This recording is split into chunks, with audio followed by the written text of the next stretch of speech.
Charge is back. With me today in the Rise studio is my co-host Louisa and our guest Hessie Coleman.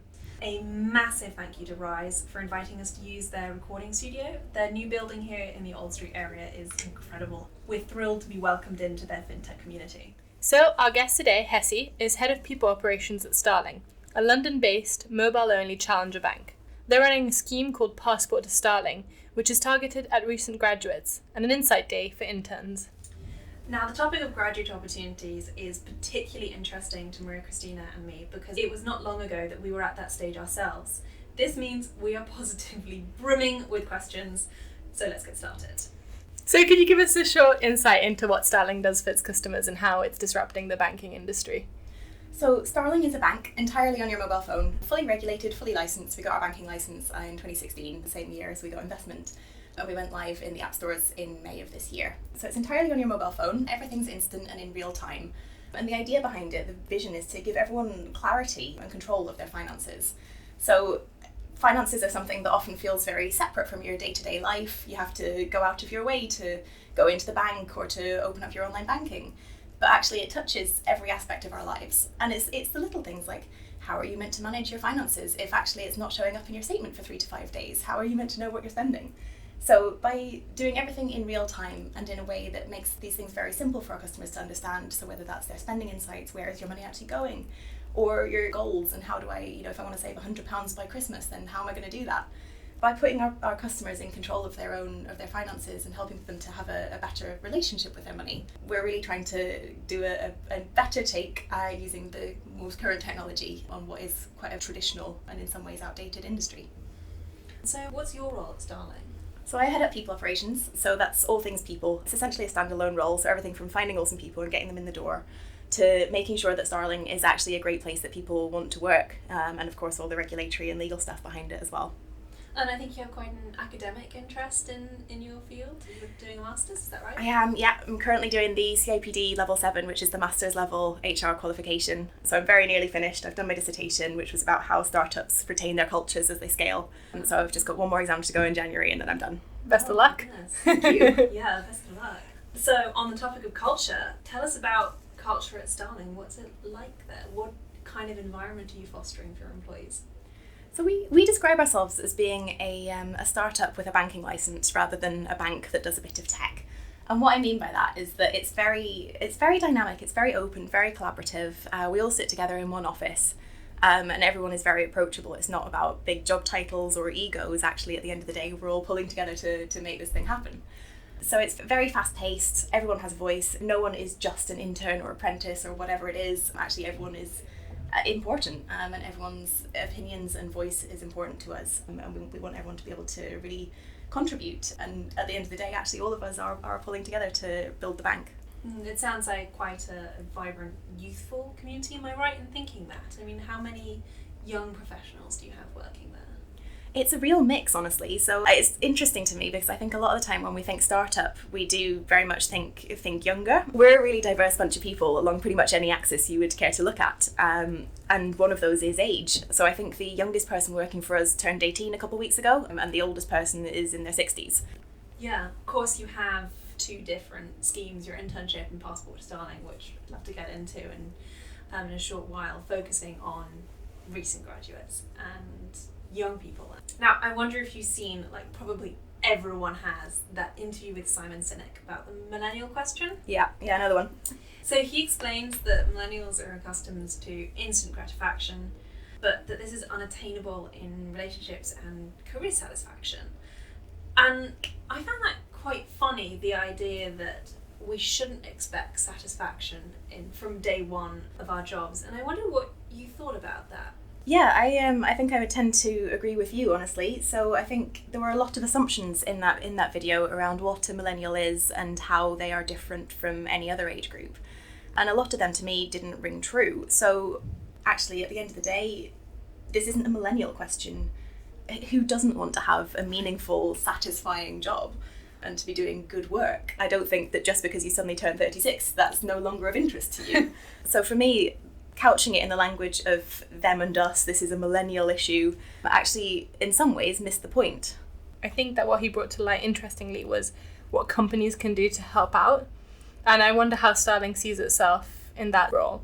I mean, your Passport to Starling is one of these initiatives, right? Which is trying to help young people find their way in the world where you have endless opportunities and endless possibilities, but to find out what you really want to do is quite difficult. Yeah, definitely. And I think especially when you're still starting out in the early days in your career, there's a few paths where maybe you have a really clear understanding of what you want to get to, maybe in medicine or maybe in some areas of engineering. But for the most of us, actually, there's so many paths that are open to us that it's almost a bit overwhelming. It's quite daunting, actually, to be able to say, oh, well, I could take my degree, or I could take this specific skill set and I could go into marketing, or I could go into HR or operations or any number of things. But what does that actually mean? What is it like to do those things? That's what we don't really know when we're first starting out. I think it is really important to get the opportunity to try things, almost a try before you buy, if you like. So that's the kind of upside of things like internships or the Passport to Starling, is that you get the opportunity to actually try things for yourself and understand whether this is something that you actually want to do rather than just looking good on paper. Yeah, well, actually, that's one of the things I was interested in talking to you about, because I'm from Italy, where when you decide to do a degree that ties you in to whatever career path you've chosen for yourself. So, for example, I graduated in English literature and history. In Italy, that would have resulted in me teaching those subjects. Whereas here, what I was really excited about when I applied to university was that meant I could do anything. That meant anything I chose to do could be a possible career opportunity. So that also throws you in the deep end because you have all these choices. So how did you solve that issue? Yeah, and I agree with you, absolutely. I think it's absolutely fantastic that we go to university. I studied international relations and German joint honours. I mean, that has very little to do with what I'm doing now. But it's great that you can go and you can study your passions and actually not have closed too many doors to yourself by doing that. So I think it's really important for people that are starting out in their careers to get the opportunities to try a number of things. I did it kind of by chance. I did a year-long industry in marketing when I thought that was absolutely what I wanted to do. And it turned out it wasn't, and I realised about 10 weeks into this 10-month internship that actually this is not for me. But that was a really positive experience in some ways as well, because it gave me a great grounding in a kind of professional life, but also it helped me to narrow down what I did or didn't want to be doing, or why did I not like this. And in a funny way, I was in an HR consultancy, and that's how I ended up getting into HR or people operations. So I was quite lucky in that sense, but I think it is, as employers, I think we have the opportunity to give others those opportunities as well. And it's both from a nice people perspective, nice to do that, but also from a business perspective, actually, if you are able to give your people opportunities and therefore you end up with a more engaged, more loyal workforce, more committed, then that has a positive impact as well. There's also risk in hiring someone who has a number of options and hasn't necessarily yet made up their mind, which is that when you hire a graduate who, perhaps hasn't worked in marketing before and doesn't know if it's definitely the thing for them, they won't necessarily want to do that at the end of it. I mean, I have friends that studied law at university, and then at the end of their university experience was like, I am never working in law, it's so not for me. There's a risk of that for employers, and you could spend a year training up someone and then they just don't want to do that anymore. How do you manage that risk? I mean, opportunity needs to be varied and flexible in the case of graduates. Yeah, absolutely, I agree. But and this is part of the inspiration behind the Passport to Starling, was that in our contact centre, we didn't want to build a traditional contact centre because we're not a traditional bank. And usually customer service as an industry has a number of problems. It's very, very high attrition, very high absence, very low engagement. And it's very much seen as a job, not a career, which is part of the reason for all those factors. Is it's not exciting, meaningful work necessarily, or it's not seen that way. And we thought, actually, rather than doing the traditional model and ending up with the traditional outcome, why do we do something different here? So if we assume that we're going to have high attrition levels and that actually anyone that comes in via CS is probably going to leave within a few years, wouldn't it be better if they left because they were going to another role within the business, taking with them all the knowledge of the customer and what customers actually want from our product, and taking that into the rest of the business with them? It's a fascinating scheme, and I heard you were shortlisted for the CIPD People Management Awards for it. We've already tantalised our audience enough. Would you give us a bit more of an overview of how the Passport to Starling scheme works? Yeah, thanks. So the Passport to Starling is it's our commitment to everyone who joins the contact centre to rotate them around the rest of the business. So how this works is it depends on business need, on the people's own aspirations and their interest and their skills. And what we were finding is that There's a lot of talk about kind of bringing your whole self to work, but by being very upfront about this, we're able to get a better picture of where our people's skill sets are. And people have all sorts of weird and wonderful hobbies, like somebody who's a keen YouTuber, for example. And that's absolutely a hobby, and that's not something that you would normally expect to come up in an interview with a bank. But that's fantastic for us. We can totally use that skill set. There's kind of a double benefit to this. On the one hand, it's great for our people because it's seen as it's almost our take on a grad scheme. You don't have to be a grad to do it, although the majority are, but it's seen as a stepping stone into the rest of the business. But it's great for us as an employer as well, from a business perspective, as we're able to avoid a lot of short-term resourcing costs, things like agency and freelancer costs. So to give you an example, one of the first times that we actually trialled this in real life was around last Christmas time, when one of our product directors came to me and they said, Hessie, we need a designer, really urgently need a designer, get me a freelancer. And I said to them, actually, no, we don't. We need a freelancer. We've got somebody in the contact centre that can do that. And you can imagine I got some really funny looks. But actually, we did have somebody in the contact centre that had done I think it's a manufacturing design degree. So they didn't have the experience to apply for a role as a UI designer, but they absolutely had the skill set. So ever since then, they split their time kind of 20-80 across customer service and design, depending what was needed. And they've actually now gone into a permanent design role. That's amazing. Yeah, I suppose there's another challenge for employers in employing inexperienced workers, which is that you don't actually know what their skills are going to turn out to be. And as you were saying, YouTubing is an obscure hobby and wouldn't come up in interview. But similarly, you can't talk about experience in interview. You can only really talk about academics and look at their record, and perhaps they've only done 2 or 3 internships that aren't directly relevant to the work you're doing. So how do you measure potential? Because that's what you're looking at with graduates, isn't it? Absolutely, yeah. When you're talking about somebody who is at the very beginning of their career, you're definitely talking about potential rather than specific experience. And what we're looking for very much is attitude. There's an old maxim in recruitment, hire for attitude, train for skill, and I absolutely believe that. So what I'm looking for when I'm talking to somebody who is, whether they're a grad or they've not gone through that academic route, but somebody that's at the beginning of their career, what I'm looking for is somebody who is really keen to learn and to try new things and to roll their sleeves up and get stuck in. Somebody who is really excited about what we're doing. Those tend to be the 2 factors that really make the most difference. What's the feedback been? It's been very positive. It's really interesting because there's some people that come in and they have a very clear goal in mind, and there's some people that come in and say, you know what, I want to try everything. And I want to figure out what I want to do. So somebody who's just gone into the fraud and anti-money laundering team previously had done a rotation into marketing. And having done that marketing rotation, I think it was 3 weeks, they said, that was really interesting, but actually ultimately not for me. Fair enough. Okay, let's find them something else. With them starting in the customer service team, on your part, do you see a better understanding of the business from them? Yes, absolutely. And that's something that I think is really critical to our culture as well, is that it's very common for customer service to be tucked away in a business park somewhere.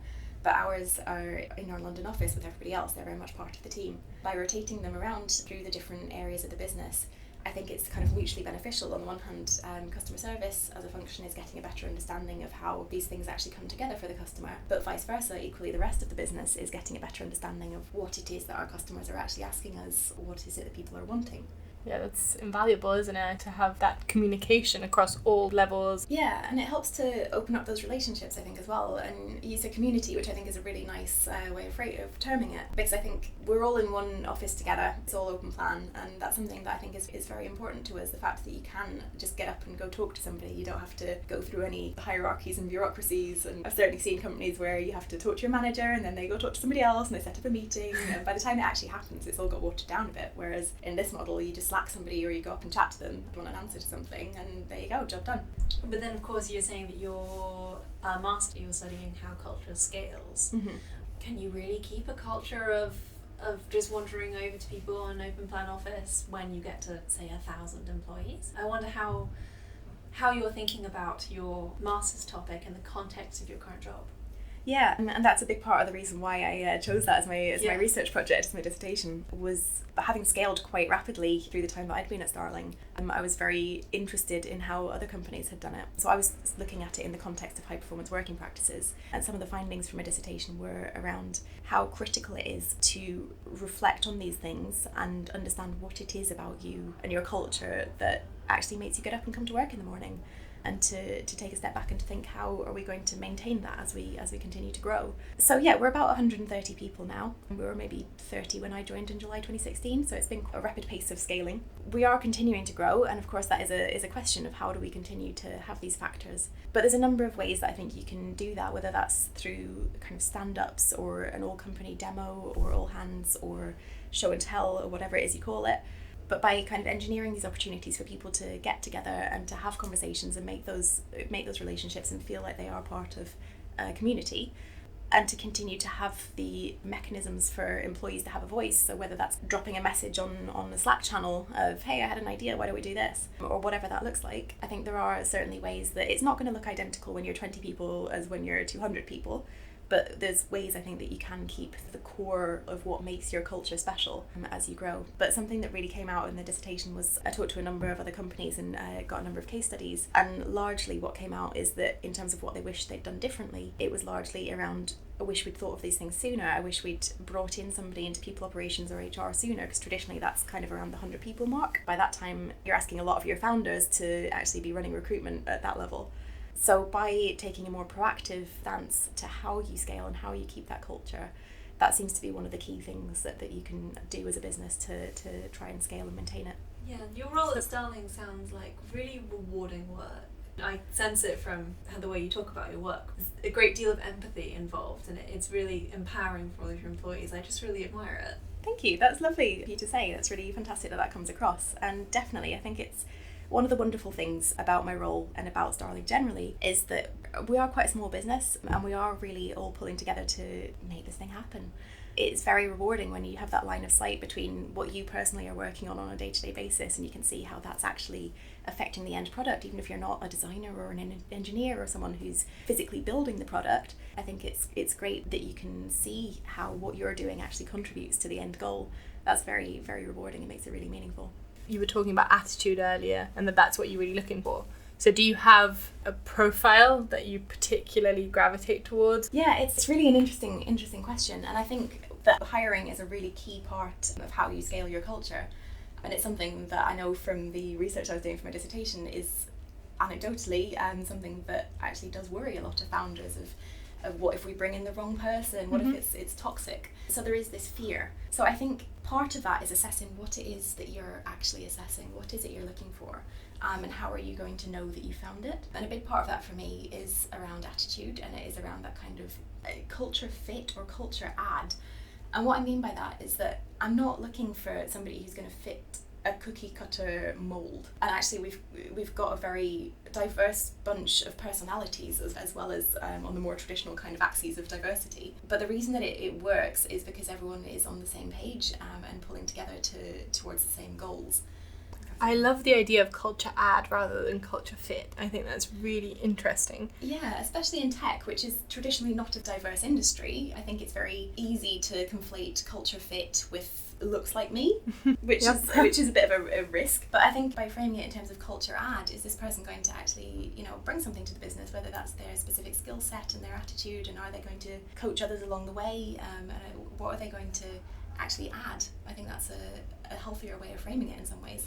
And that's really exciting for grads, because that means that you don't necessarily have to bring specific skill sets like knowledge of technology or finance backgrounds to the game. You just have to bring your interest, your love of something that can actually contribute to the growth. Like you were saying, you're all going towards one goal. If that person sees that same vision, then it's a match made in heaven, basically. Yeah, absolutely. If they're on that journey with us, and somebody who's really open to constantly learning and trying new things, then that's generally somebody who's going to do really well with us. On the topic of background, we're talking about grads. They're necessarily people who have just graduated from a degree, and I wonder how you consider the value of a degree. Yeah, I think the graduate job market at the moment, I think we all know the stats. It's not great. The levels of people that are coming out now with degrees versus the level of grad jobs available, there's a real mismatch there. Having said that, I certainly see something positive or worthwhile in having a degree. And I mean, I went through a very academic route myself, and I'm now doing a master's, so clearly I see the value in that kind of academic qualification. And I think there are skills that you certainly do get from a degree. So whether it's necessarily in the content or whether it's in the transferable skills that you learn by having the tenacity to, for 3 years, dedicate your life to a subject, to have proven that you are someone who is interested in continuing to learn things, to take on new things, whether it's around time management or a certain level of structured thinking. I think no matter what the subject of the degree is, there is absolutely something positive to be gained from that. And what about internships during study? So I'm sure we have a few young people listening in who may not yet have finished their degrees, and I wonder what your advice to them would be about getting work experience during study. Yeah, I think at the end of the day, your degree and your qualification is the most important thing, right? But the more that you can do around that, so whether that's an extracurricular or a sport or a society or an internship or more formal work experience, the better. When I'm assessing intern or graduate CVs, the fact that somebody has gone out there and been able to manage their time to the extent that they were able to, outside of their studies, also be president of a society or organise a trip for their sports team or even just had a part-time job or done various internships, the fact that they have done that shows some level of enthusiasm and drive, which is a really positive thing. So it's less about the content of the experience and more the self-starter attitude. Yeah, I mean, the more relevant the experience is, the better. But having said that, don't be frightened if you're getting to the end of your degree and you haven't got relevant experience. Mm-hmm. If you've got some experience, whether that's through societies or sports or extracurriculars or more formal, that's better than nothing. Yeah, I also found value in one of my internships, which I realised what I didn't want to do. At least that narrows down my options. So I found that quite helpful. I had a really similar experience, and yeah, same. It was actually a really valuable experience. Even if it wasn't ultimately what I wanted to do, it was still very valuable to know that when I was going into my final year of uni, rather than coming out of uni and working for a few years and then realising, oh, actually it's not for me. When you're in your last year of university, you tend to be bombarded with career fairs and events where big companies come to poach talent. And so I find that a lot of new grads tend to be drawn towards quite corporate graduate schemes or graduate schemes that everyone's already heard about because these are well-established companies that have been around for years. Yeah. Whereas the startup or the challenger bank is a bit of a new option. What do you think the pros and cons are for these new grads to consider this as an option rather than going with somewhere safe like Accenture or Procter & Gamble or larger companies? Yeah, it's a really tricky question. So on the one hand, having done some time in graduate recruitment at a FTSE 100 company and now doing it on a shoestring, it's a very, very different kettle of fish. So yeah, the big grad schemes have the funds to be on campus constantly. They can afford to attend all the careers fairs, and they have enough grads that they can quite easily send them to all these different careers fairs and have the time to do that as well as the financial resource. Startups realistically are not going to have the money or necessarily the time to do that, which is a shame for students if they don't get to realise what other opportunities there are out there. And this is something that I'm finding when I talk to university careers departments and various faculties. Something that they are starting to really push to students is the fact that there are other options out there. It's not just about the big names. So there are pros and cons, I guess, to either. As you said, of course, the larger companies and the grad schemes have a much more structured learning or development path for you in place. And I think if you join a startup, you probably do need to be a bit more of a self-starter to really push for your own development and have a better idea of what it is you want to do. That's not to say you won't be supported, but you probably do need to be someone who is a little bit more of a self-starter in that regard. Similarly, the learning or the development that you get is likely to be more informal. You're probably not going to be going out for a day on a personal branding workshop or whatever it is that you get in the big grad schemes. But what you are going to get is a very different experience in terms of what you are able to do. So my experience, certainly having gone from corporate into startup, is that you're a lot less boxed in by a job description. You're very unlikely to be told that's not your job, that's not your responsibility. If you've got a good idea and you want to stick your hand up and run with it, chances are, in majority of startups that I know, actually there's so much that needs doing. Yeah, if you want to take ownership for that, then brilliant, go for it. And it doesn't matter that that's not necessarily in your remit officially, because at the end of the day, actually, it's more important that stuff gets done. I'm very interested in what you said about having a conversation with careers advisors in universities. What were your goals in that conversation and what came of it?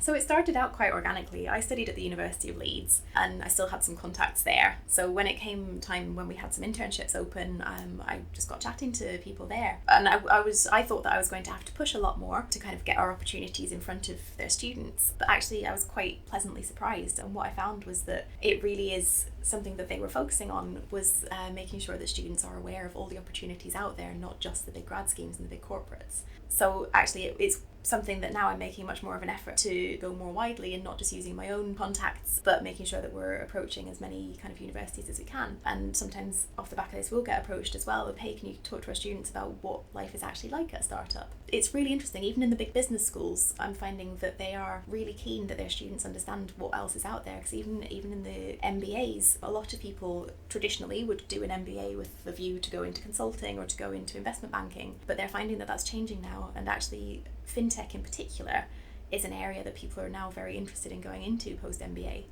So it's interesting that it's at all levels. It's not just your undergrads. Actually, it's at all levels that the universities are starting to really see that actually there's so many great opportunities out there for students, but that they might not necessarily know about. When you hire an employee, an employer would ask themselves, I'm going to invest this time and training this individual up. How do I create the environment where they'll definitely want to stay? After the 1 or 2 years that I've spent training them, and not just take that experience and leave for somewhere that perhaps offers something better. Like, how do you make sure you're always offering the best for these people that you've invested in? That's $1 million question, isn't it? Yeah. But I think all we can do is try and be the best working environment we can be, and continue to. So I think it's really, no matter what stage of your career we're at, I mean, today we're talking about graduates and kind of early careers, but no matter what stage of your career you're at, I think everybody wants to think that somebody is taking an interest in them. And I don't think that just because you're no longer a grad that you peak and you stop developing. And whether that's kind of within your role or a sideways step or a traditional like upward move, I think we're all growing and developing, and we all want to think that somebody is taking an interest. And what exactly that looks like and what you need to learn is going to look different when you've just graduated than it is 2 years, 5 years down the line.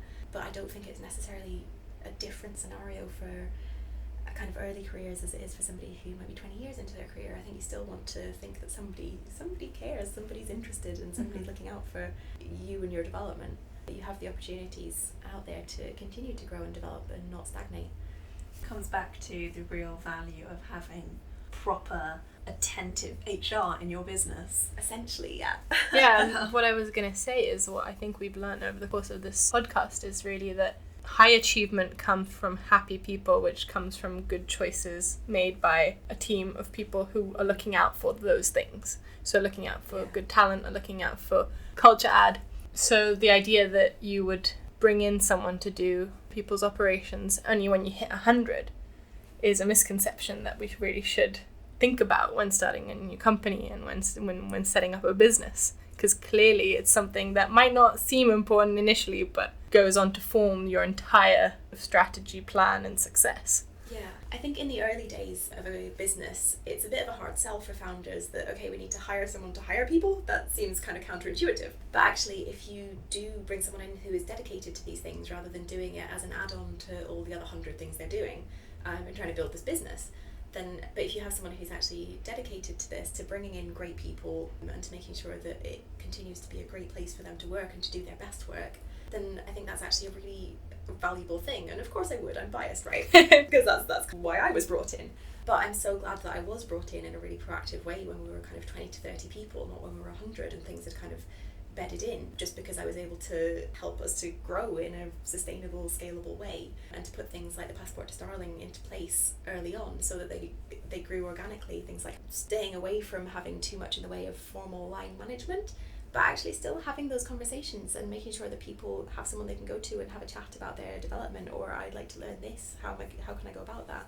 And making sure that actually our people are happy. But by bedding those things in and doing it in a really organic way, by just chatting to people and having a cup of coffee and kind of getting to know them and understanding what they want and what gets them up in the morning and actually what's a little bit annoying, and doing something about it before it becomes a problem, that can be a really, really valuable thing for business, rather than going to a point where actually you're doing something now because it's become a problem. By acting a little bit more proactively, I think you can avoid a lot of headaches.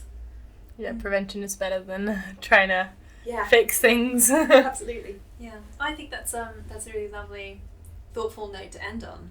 So thank you very much for joining us today. Thank you for having me. So that's the end of this episode of Charge. Thanks everyone for joining us. Make sure you head over onto iTunes, Stitcher or SoundCloud to subscribe to Charge.